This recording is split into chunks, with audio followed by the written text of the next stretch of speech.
ಇವತ್ತು ಇಡೀ ದೇಶವೇ ಬೆಚ್ಚಿ ಬಿದ್ದಿದ್ದ ಒಂದು ಭೀಕರ ಘಟನೆಯ ಬಗ್ಗೆ ನಿಮ್ಮ ಮುಂದೆ ಹೇಳಬೇಕು ಅನ್ಕೊಂಡಿದ್ದೀನಿ. ನಮ್ಮ ಸೊಸೈಟಿಯಲ್ಲಿ ನಾವಿರುವ ಜಾಗದಲ್ಲಿ ಏನಾದ್ರೂ ಸಣ್ಣ ಸಮಸ್ಯೆ ಆದ್ರೆ ಪೊಲೀಸರಿಗೆ ಕಂಪ್ಲೇಂಟ್ ಕೊಡೋಣ, ಸಮಸ್ಯೆಯನ್ನ ಅವರು ಸಾಲ್ವ್ ಮಾಡ್ತಾರೆ ಅಂದ್ಕೊಳ್ತೀವಿ. ಆದ್ರೆ ಕೆಲವೊಂದು ಸಲ ಕೆಲವೊಬ್ರು ಪೊಲೀಸರೇ ಜನರಿಗೆ ದೊಡ್ಡ ಸಮಸ್ಯೆ ಆಗ್ಬಿಡ್ತಾರೆ. ಅದು ಎಷ್ಟರ ಮಟ್ಟಿಗೆ ಅಂದ್ರೆ ಪ್ರಾಣವನ್ನೇ ತೆಗೆದು ಬಿಡುವಷ್ಟು. ಇದನ್ನ ಇವಾಗ ಯಾಕೆ ಹೇಳ್ತಾ ಇದ್ದೀನಿ ಅಂದ್ರೆ, ಕೇವಲ 15 ನಿಮಿಷ ತಡವಾಗಿ ಅಂಗಡಿ ಮುಚ್ಚಿದ್ದಕ್ಕೆ 2 ಜೀವಗಳನ್ನ ಬಲಿ ಪಡೆದ ಖಾಕಿ ಪಡೆಯ ಅಟ್ಟಹಾಸವನ್ನ ನಿಮ್ಗೆ ಹೇಳಬೇಕಾಗಿದೆ. ಹಾಗಾಗಿ 2020ರಲ್ಲಿ ತಮಿಳುನಾಡಿನಲ್ಲಿ ನಡೆದಂತಹ ಇಡೀ ದೇಶವನ್ನೇ ಅಲುಗಾಡಿಸಿದ್ದ ತಂದೆ ಮಗನ ಸಾವಿನ ಪ್ರಕರಣಕ್ಕೆ ಈಗ ಅಂದರೆ ಬರೋಬ್ಬರಿ 6 ವರ್ಷಗಳ ನಂತರ ಕ್ಲೈಮ್ಯಾಕ್ಸ್ ಸಿಕ್ಕಿದೆ.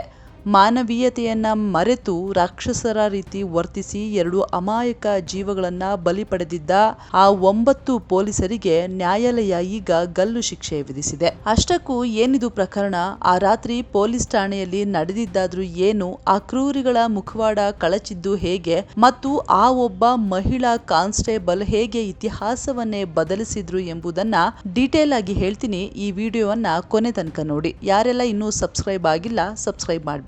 ದೇಶವನ್ನೇ ಬೆಚ್ಚಿ ಬೀಳಿಸಿದ್ದ ಈ ಘಟನೆಯನ್ನ ಡೀಟೇಲ್ ಆಗಿ ನೋಡೋದಾದ್ರೆ, ಅವತ್ತು ಜೂನ್ 19, 2020 ಲಾಕ್ಡೌನ್ ಸಮಯ. 59 ವರ್ಷದ ಜಯರಾಜ್ ಮತ್ತು ಅವರ ಮಗ 31 ವರ್ಷದ ಬೆನಿಕ್ಸ್ ಮೊಬೈಲ್ ಅಂಗಡಿ ನಡೆಸ್ತಾ ಇದ್ರು.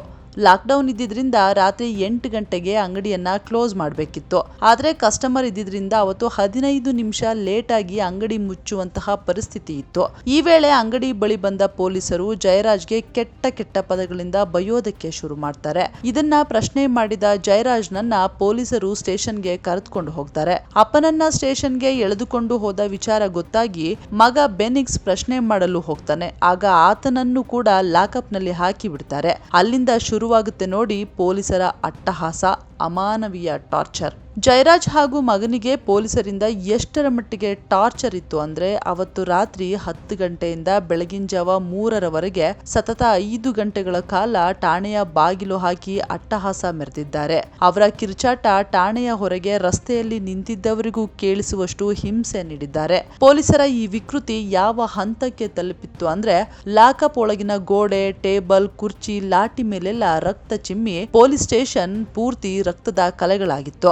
ಹೀಗೆ ರಾತ್ರಿಯೆಲ್ಲ ಹಿಂಸೆ ಮಾಡಿದ ಮೇಲೆ ಮರುದಿನ ಬೆಳಗ್ಗೆ ಮ್ಯಾಜಿಸ್ಟ್ರೇಟ್ ಮುಂದೆ ಜಯರಾಜ್ ಹಾಗೂ ಮಗನನ್ನ ಕರೆದುಕೊಂಡು ಹೋಗ್ಬೇಕಾಗಿರುತ್ತೆ. ಈ ವೇಳೆ ಪೊಲೀಸರು ಈ ಇಬ್ಬರಿಗೂ ಜೀವ ಬೆದರಿಕೆ ಹಾಕಿ ಸ್ಟೇಷನ್ ನಲ್ಲಿ ಏನಾಯ್ತು ಎಂಬೆಲ್ಲಾ ವಿಷಯಗಳನ್ನ ಬಾಯ್ಬಿಟ್ರೆ ಕೊಂದು ಹಾಕ್ತೇವೆ ಅಂತ ಹೆದರಿಸಿ ಬಿಟ್ಟಿದ್ರಂತೆ. ಪೊಲೀಸರ ಈ ಬ್ಲಾಕ್ ಮೇಲ್ಗೆ ಹೆದರಿ ಅಪ್ಪ ಮಗ ಇಬ್ಬರು ಜಡ್ಜ್ ಮುಂದೆ ಏನನ್ನೂ ಮಾತನಾಡದೆ ಸುಮ್ಮನೆ ನಿಂತು ಬಿಟ್ಟಿದ್ರು. ಇನ್ನೊಂದು ದುರಂತ ಏನ್ ಗೊತ್ತಾ, ಅಲ್ಲಿನ ಜಡ್ಜ್ ಕೂಡ ಅವರನ್ನ ಹತ್ತಿರಕ್ಕೆ ಕರೆದು ಮಾತನಾಡಿಸದೆ ದೂರದಿಂದಲೇ ನೋಡಿ ಜೈಲಿಗೆ ಕಳಿಸಿಬಿಟ್ಟಿದ್ರು.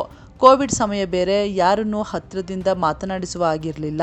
ಮತ್ತೆ ಜಯರಾಜ್ ಹಾಗೂ ಮಗನಿಗೆ ಮಾಸ್ಕ್ ಹಾಕಿದ್ರಿಂದ ಮುಖದ ಮೇಲಿನ ಗಾಯವು ಸರಿಯಾಗಿ ಕಂಡಿರಲಿಲ್ಲ ಜಡ್ಜ್ಗೆ. ಅದಾದ ನಂತರ ಮೆಡಿಕಲ್ ರಿಪೋರ್ಟ್, ಅದಕ್ಕೂ ಕೂಡ ಸರ್ಕಾರಿ ವೈದ್ಯರಿಗೆ ಒಂದಿಷ್ಟು ದುಡ್ಡು ಕೊಟ್ಟು ಅವರಿಬ್ಬರಿಗೂ ಆರೋಗ್ಯ ಚೆನ್ನಾಗಿದೆ ಎಂದು ಪೊಲೀಸರು ಸುಳ್ಳು ರಿಪೋರ್ಟ್ ತಂದಿದ್ರು.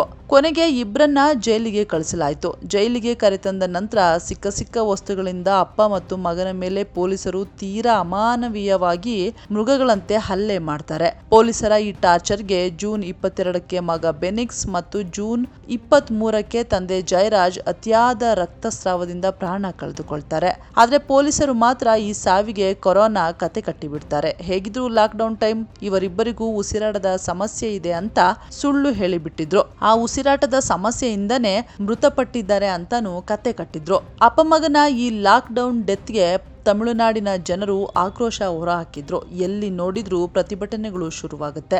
ಆಗ ಈ ಪ್ರಕರಣದ ತನಿಖೆ ಶುರುವಾಗುತ್ತೆ. ಮ್ಯಾಜಿಸ್ಟ್ರೇಟ್ ಭಾರತಿದಾಸನ್ ಮತ್ತು ಸಿಬಿಐ ನೇತೃತ್ವದಲ್ಲಿ ತನಿಖೆ ಆರಂಭವಾಗುತ್ತೆ.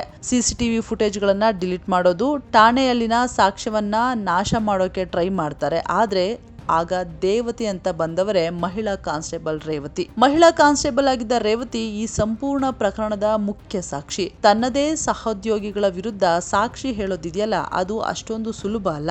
ಯಾಕಂದ್ರೆ ರೇವತಿಗೂ ಮಕ್ಕಳಿರ್ತಾರೆ, ಅವರಿಗೂ ಒಂದು ಸಂಸಾರ ಇರುತ್ತೆ. ಹೀಗಾಗಿ ಮುಂದಿನ ದಿನಗಳನ್ನು ಕೂಡ ಯೋಚನೆ ಮಾಡಬೇಕಾಗಿರುತ್ತೆ. ಅವೆಲ್ಲವನ್ನ ಪಕ್ಕಕ್ಕಿಟ್ಟು ರೇವತಿ ಸಾಕ್ಷಿ ಹೇಳ್ತಾರೆ. ಸರ್, ಆ ರಾತ್ರಿ ಠಾಣೆಯ ಗೋಡೆ ಮತ್ತು ಟೇಬಲ್ಗಳ ಮೇಲೆ ಅವರ ರಕ್ತ ಚಿಮ್ಮಿತ್ತು.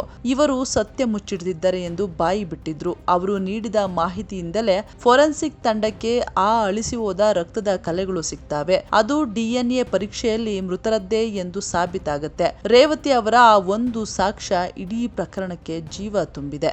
ನಂತರ ಈ ಪ್ರಕರಣ CBIಗೆ ಹಸ್ತಾಂತರವಾಯಿತು. 2000 ಪುಟಗಳ ಭದ್ರವಾದ ಚಾರ್ಜ್ ಶೀಟ್ ಸಿದ್ಧವಾಯಿತು. 6 ವರ್ಷಗಳ ಕಾಲ ನಡೆದ ಈ ಸುದೀರ್ಘ ಹೋರಾಟದಲ್ಲಿ ಪೊಲೀಸರು ತಮ್ಮ ಪ್ರಭಾವ ಬಳಸಿದ್ರೂ ನ್ಯಾಯಾಲಯ ಸೊಪ್ಪು ಹಾಕಲಿಲ್ಲ. ಕೊನೆಗೆ ಏಪ್ರಿಲ್ 6, 2021 ಮಧುರೆಯ ನ್ಯಾಯಾಲಯ ಐತಿಹಾಸಿಕ ತೀರ್ಪನ್ನು ನೀಡುತ್ತೆ. ಇನ್ಸ್ಪೆಕ್ಟರ್ ಶ್ರೀಧರ್ ಸೇರಿದಂತೆ ಒಟ್ಟು 9 ಜನ ಪೊಲೀಸರಿಗೆ ಮರಣ ದಂಡನೆ ವಿಧಿಸಲಾಗಿದೆ. ನ್ಯಾಯಾಧೀಶರು ಇದನ್ನ ಅಪರೂಪದ ಪ್ರಕರಣ ಎಂದು ಹೇಳಿದ್ದಾರೆ. ಕಾನೂನನ್ನ ರಕ್ಷಿಸಬೇಕಾದವರೇ ಭಕ್ಷಕರಾದಾಗ ಅವರ ಸ್ಥಾನ ಜೈಲು ಅಥವಾ ಮರಣ ದಂಡನೆ ಮಾತ್ರ ಎಂದು ಕೋರ್ಟ್ ಸಾಬೀತು ಮಾಡಿದೆ. ತಮಿಳುನಾಡಿನ ಈ ಪ್ರಕರಣ ನಮಗೆ ಒಂದು ದೊಡ್ಡ ಪಾಠವಿದ್ದಂತೆ. ಎಷ್ಟೇ ಪ್ರಭಾವಿಗಳಿದ್ರೂ ಸತ್ಯ ಮತ್ತು ನ್ಯಾಯದ ಮುಂದೆ ಯಾರೂ ದೊಡ್ಡವರಲ್ಲ. ಇಂದು ಆ ತಂದೆ ಮಗನ ಆತ್ಮಕ್ಕೆ ಶಾಂತಿ ಸಿಕ್ಕಿದೆ ಎಂದ್ರೆ ಅದಕ್ಕೆ ಕಾರಣ ಧೈರ್ಯವಂತ ಸಾಕ್ಷಿಗಳು, ಅದರಲ್ಲೂ ಕಾನ್ಸ್ಟೇಬಲ್ ರೇವತಿಯ ಧೈರ್ಯದಿಂದಾಗಿ ಇವತ್ತು ಸತ್ಯ ಗೆದ್ದಿದೆ. ರೇವತಿ ಅನ್ನೋ ಹೆಸರು ಇತಿಹಾಸದ ಪುಟಗಳಲ್ಲಿ ಅಚ್ಚಳಿಯದೆ ಉಳಿದಿದೆ. ಈ ಸ್ಟೋರಿ ಭಯದಿಂದ ಸತ್ಯವನ್ನ ಮುಚ್ಚಿಡುವ ಎಷ್ಟೋ ಜನರಿಗೆ ಧೈರ್ಯ ನೀಡುತ್ತೆ. ಈ ಪ್ರಕರಣದ ಬಗ್ಗೆ ನಿಮ್ಗೆ ಏನ್ ಅನ್ಸುತ್ತೆ ಕಮೆಂಟ್ ಮಾಡಿ. ಧನ್ಯವಾದಗಳು. ವಿಡಿಯೋ ನೋಡಿದ್ದಕ್ಕಾಗಿ ನಾನು ಸೌಮ್ಯ ಸುಗ್ನಳ್ಳಿ.